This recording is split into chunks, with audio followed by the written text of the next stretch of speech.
আসসালামু আলাইকুম দর্শক পরিবার পাখিরা, আপনারা সবাই কেমন আছেন? ভাই আপনারা সকলেই ভালো আছেন তো? তা আজকে নামাজ পড়ে আসি, ইনশাল্লাহ সবার জন্য দোয়া করি আপনারা সবাই ভালো থাকবেন। আর এই যে আমার ঘরের ভিতরে দেখেন খাট কিনছি, দুইখান সোফা কিনছি, খাট কিনছি। এখন ঘরের তো কিসের দরকার? এখন ঘর তো ফাঁকা ফাঁকা লাগতেছে। সবাই একটু কমেন্টে জানান তো, সকলে একটু কমেন্টে জানান। এখন ঘরটা ফাঁকা ফাঁকা লাগছে, কী কী দিলে পরে ঘরটা ভরবে, অনেক সুন্দর লাগবে। এই জন্য একটু কমেন্টে জানান সবাই।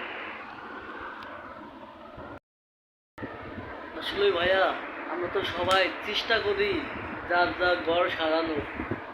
আমার ঘর যেন আমি ঘর দিয়েছি নতুন, এই যে সোফা টোফা খাট কিনছি। আমরা চিন্তা করতেছি খালি যে আমরা ঘরটা সাজাই কেমন উন্নত হবে। একটা বার কি চিন্তা করছেন যে আপনার আজ হোক কাল হোক একদিন মৃত্যু হতে পারে? এই সুপার গ্যারান্টি আছে, খাটের গ্যারান্টি আছে, কিন্তু আপনার আমার কোনো গ্যারান্টি নাই। আপনার আমার যে কোনো সময় মৃত্যু হতে পারে। আমরা কি কবরের জন্য কি সাজাইতেছি একটু কোনো সময় ভাবতেছেন না ভাই? এইভাবে দিন যাবে না। ঘর গোছান দায় গোছান, এইসব দিন যাবে না। সবাই 5 ওয়াক্ত নামাজ পড়ার চেষ্টা করেন, আর অন্যকে নামাজ পড়ার দাওয়াত দেন।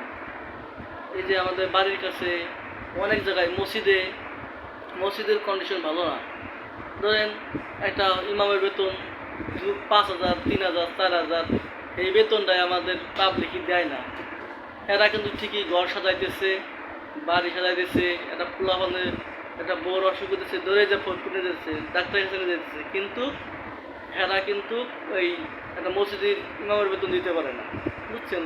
হ্যাঁ, এইটাই। আর মসজিদের ইমামের বেতন এসব যারা কিপটমি করে তাদের রোগ কোনো সময় এবং সারবে না। এই জন্য আল্লাহকে ভয় পান, মসজিদের ইমামের বেতন দেন, মসজিদের টাকা দেন, সব কিছু দেখেন। এর একটা সঞ্চয়, আপনি মসজিদে টাকা পয়সা দেবেন, এর একটা সঞ্চয়। আপনার এই যেরকম আপনি ডিপিএস করেন, এক সময় ভাঙ্গেন, অনেক দিন টাকা পান। এই জন্য আপনি আল্লাহর ঘরে দান করবেন, আপনার আখিরাতে জান্নাতের সময় ওইটাই তোমার আমল হয়ে দাঁড়াবে। তখন ওই টাকাটা মসজিদ মাদ্রাসায় যেটা দিবেন, ওটাই আমল হয়ে দাঁড়াবে। এই জন্য ভাই, এই ভিডিওটা একটু বেশি বেশি শেয়ার করবেন। সবাই ভালো থাকবেন। খুদা হাফেজ।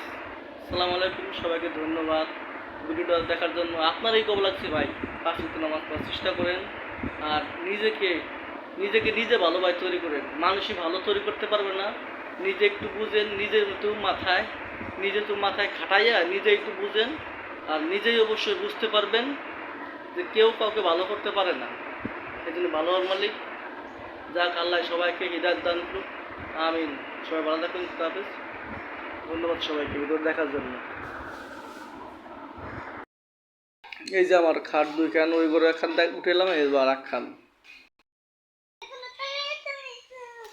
আমির হোসেন চটপটি ফুচকা হাউস, স্থান নকলাটি বাজার, শালতাপুরের ফুট। আমির হোসেন চটপটি ফুচকা হাউস, স্থান নকলাটি বাজার, শালতাপুরের ফুট। আপনারা সবাই চলে আসবেন চটপটি ফুচকা খাইতে, ঝালমুড়ি, গরম ছোলা।